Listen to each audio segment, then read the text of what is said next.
With all of the new changes made in Phasmophobia's Chronicle update, getting a perfect game can seem pretty intimidating. So today, I'm going to be walking you through 2 different perfect games and show you how I go about getting one. For the most part, your game plan will be generally the same. Find the ghost room, get evidence, and figure out the ghost. We got some pretty easy objectives this game, but if you're going for a perfect game, you'll be able to knock out almost all of the objectives anyways. I've always liked bringing in an EMF reader at the start to help find the location of ghost activity, but now with the changes made to the video camera, I find myself using it to find activity instead of the EMF a lot more often.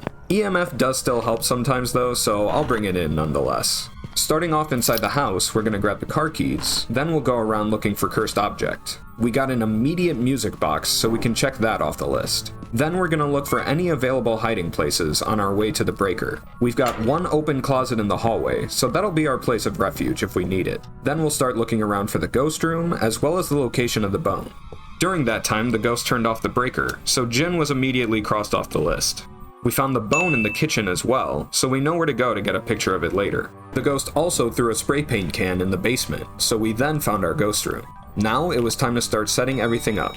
Once you've got your ghost room, it's best to bring in your crucifixes just in case it's an early hunting ghost. And I like to bring in a thermometer to confirm I'm actually in the ghost room. The temperature is much colder in the basement, so we've confirmed it as our ghost room.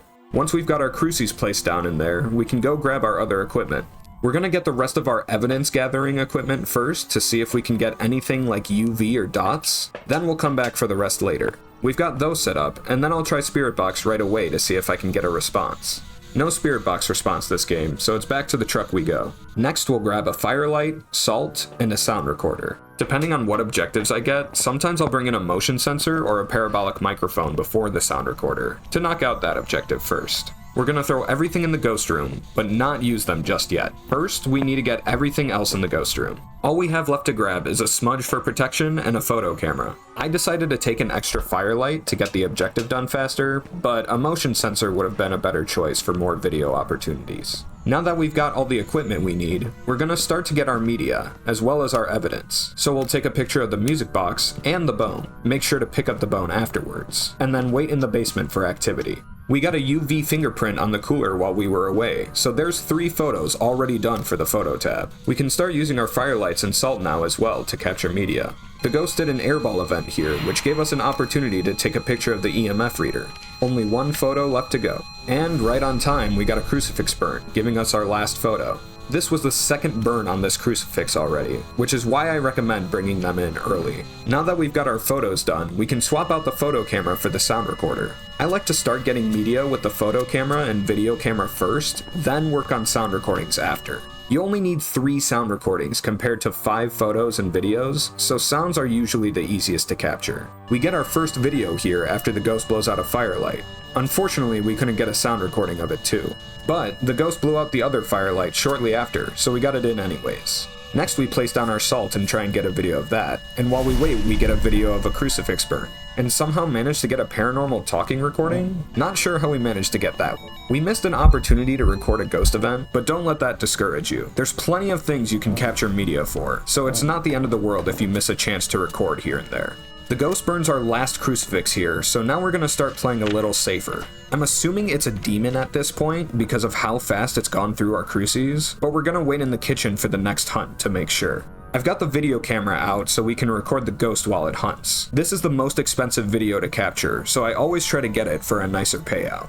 Here our ghost comes, and we managed to get a video of it hunting. I tried to get a sound recording of it hunting as well, but it's still pretty buggy to capture recordings of hunts, so no luck there. Our ghost is normal speed and normal blink, so demon is still on the table. While we've got a little bit of time before the next hunt, we're gonna go back to the room and try and get more evidence. We get a video of the rocking chair, and we get freezing temperatures.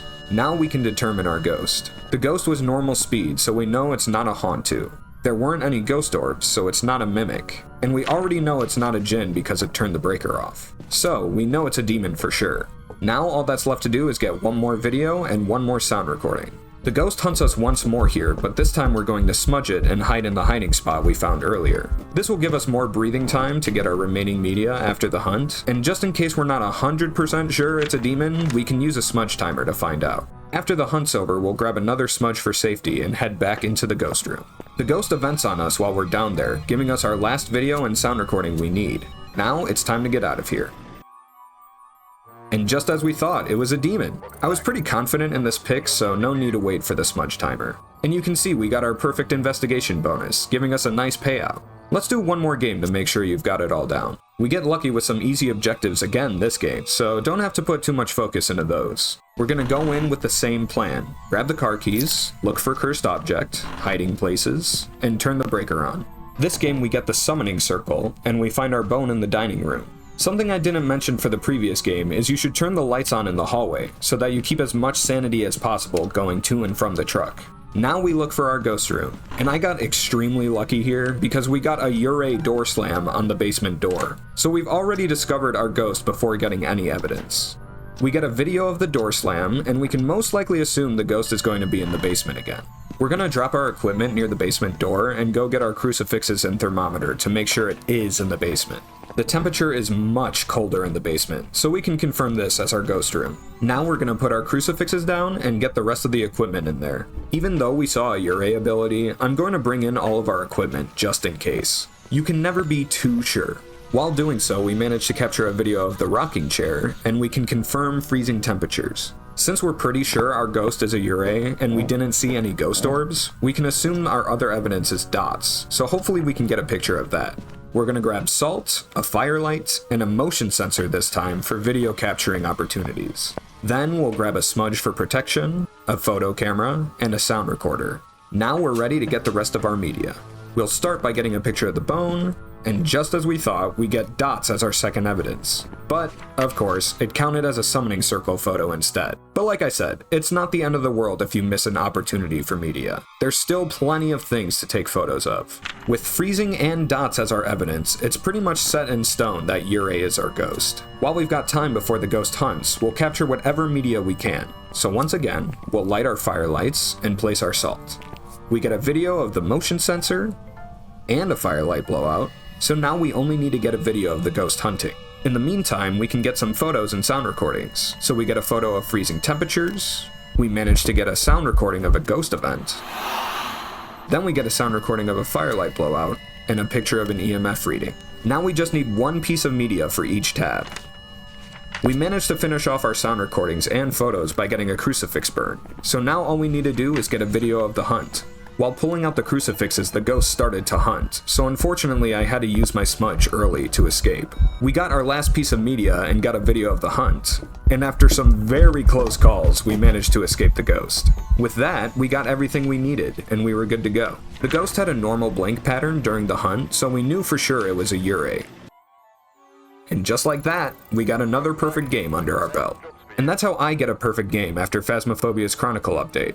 Obviously, different things can happen every game, so you may not capture media in the same order as I do these two games, but that's a general blueprint of how your game should go. If you're still confused on how the new update works or what media you can capture, I have a full in-depth guide of everything added to the new update, so be sure to check that out. Thank you so much for watching as always. If you enjoyed, please be sure to like and subscribe, and I'll catch you all next time.